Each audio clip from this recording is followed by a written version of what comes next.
Bilangan 30. Nazar kaum perempuan. Musa berkata kepada kepala suku Israel demikian, inilah yang diperintahkan Tuhan. Apabila seorang laki-laki bernazar atau bersumpah kepada Tuhan, sehingga ia mengikat dirinya kepada suatu janji, maka janganlah ia melanggar perkataannya itu. Haruslah ia berbuat tepat seperti yang diucapkannya. Tetapi apabila seorang perempuan bernazar kepada Tuhan dan mengikat dirinya kepada suatu janji di rumah ayahnya, yakni pada waktu ia masih gadis dan ayahnya mendengar nazar dan janji yang mengikat diri anaknya itu, tetapi ayahnya tidak berkata apa-apa kepadanya, maka segala nazarnya itu akan tetap berlaku dan setiap janji mengikat dirinya akan tetap berlaku juga. Tetapi jika ayahnya melarang dia pada waktu mendengar itu, maka segala nazar dan janji yang mengikat diri anaknya itu tidak akan berlaku. Dan Tuhan akan mengampuni perempuan itu sebab ayahnya telah melarang dia. Tetapi jika perempuan itu bersuami dan ia masih berhutang karena salah satu nazar atau salah satu janji yang diucapkan begitu saja dan yang mengikat dirinya, dan suaminya mendengar tentang hal itu, tetapi tidak berkata apa-apa kepadanya pada waktu mendengarnya, maka nazarnya itu akan tetap berlaku dan janji yang mengikat dirinya akan tetap berlaku juga. Tetapi apabila suaminya itu pada waktu mendengarnya melarang dia, maka ia telah membatalkan nazar yang menjadi hutang istrinya dan janji yang diucapkan begitu saja dan yang mengikat istrinya itu.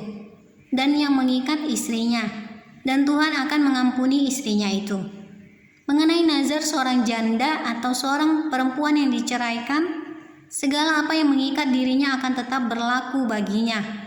Jika seorang perempuan di rumah suaminya bernazar atau mengikat dirinya kepada suatu janji dengan bersumpah, dan suaminya mendengarnya, tetapi tidak berkata apa-apa kepadanya dan tidak melarang dia, maka segala nazar perempuan itu akan tetap berlaku.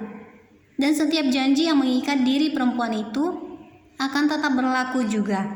Tetapi jika suaminya itu membatalkannya dengan tegas pada waktu mendengarnya, maka ucapan apapun yang keluar dari mulutnya, baik nazar maupun janji, tidak akan berlaku.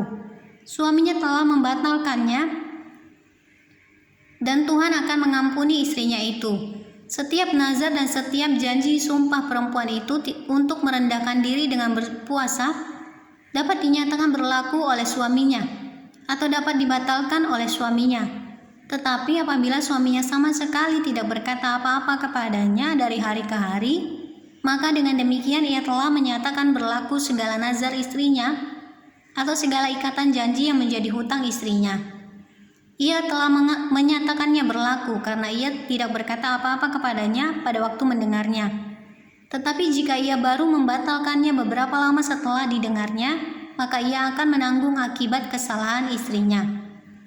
Itulah ketetapan-ketetapan yang diperintahkan Tuhan kepada Musa, yakni antara seorang perempuan dengan istrinya dan antara seorang laki-laki dan antara seorang ayah dengan anaknya perempuan pada waktu ia masih gadis di rumah ayahnya.